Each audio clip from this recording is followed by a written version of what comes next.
Sino na po ba ang nakabasa ng akda ni Genoveva Edrosa Matute na paglalayag sa puso ng isang bata? Yan ang ating tatalakayin sa Education Time with Sir Ruel sa serye ng Filipino 9. Sa aralin natin ngayon, ating tatalakayin itong makabuluhang maikling kwento na sinulat nga ni Genoveva Edrosa Matute. At ang kwento, paglalayag sa puso ng isang bata.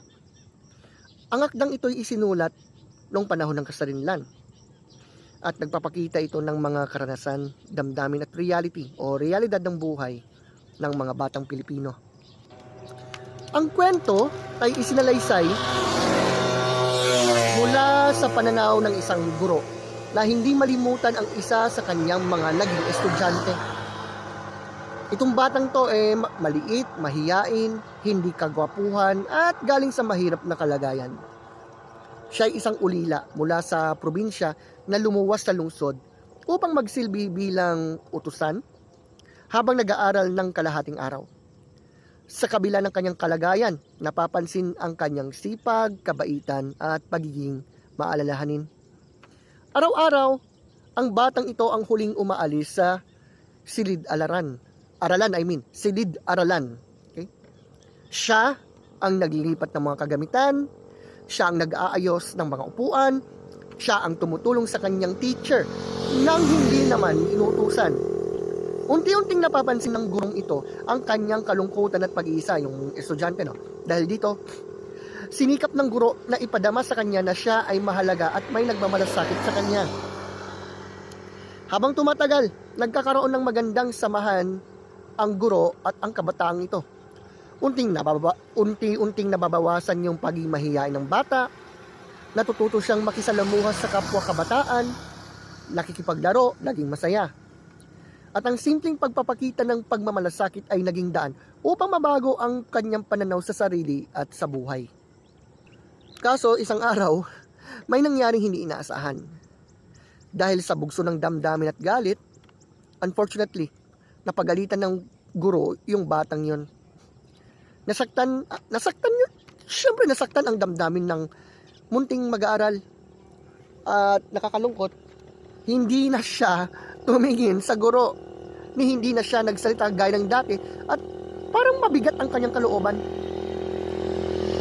Ngayon, yung guro nagsimulang makonsensya dahil naisip niyang maaring nawasak niya ang tiwalang matagal niyang binuo.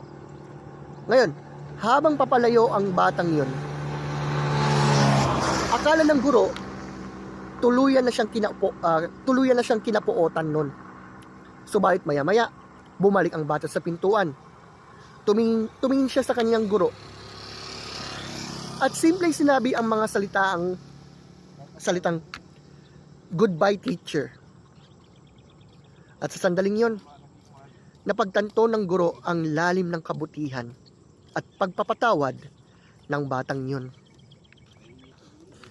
Dito po natin makikita ang pinakamahalagang mensahe ng kwento. Minsan, ang mga taong inaakala nating tinuturuan, sila ring nagtuturo sa atin ng mahalagang aral. Natutunan ng guro ang pagpapakumbaba, pag-unawa, at kahalagahan ng malasakit.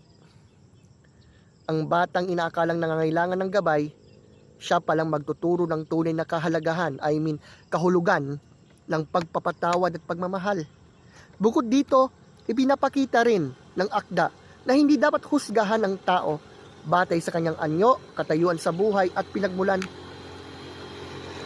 Ang tunay na halaga ng isang tao ay makikita sa puso, ugali at kakayahan ng batang iyon na magmahal sa kapwa.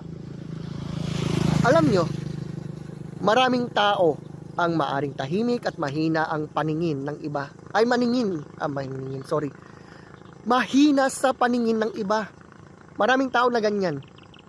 Subalit sila pala ang may pinakamalawak na pag-unawa at pinakamabuting puso. Sa pagtatapos ng ating maikling pagtalakay ngayon, tandaan po natin, ang edukasyon ay hindi lamang natatapos sa mga araling natutunan o natutuhan sa aklat.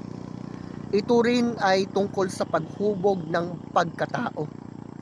Katulad ng ipinakita sa paglalayag sa puso ng isang bata.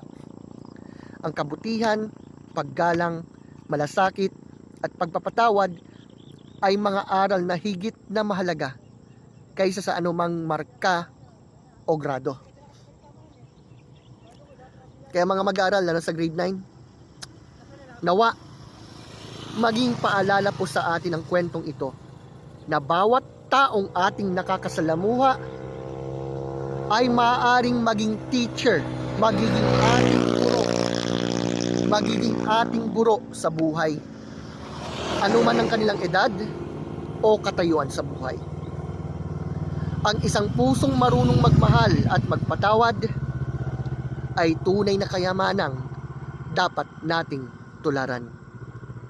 Magandang araw at magkita-kita po tayo sa susunod na episode.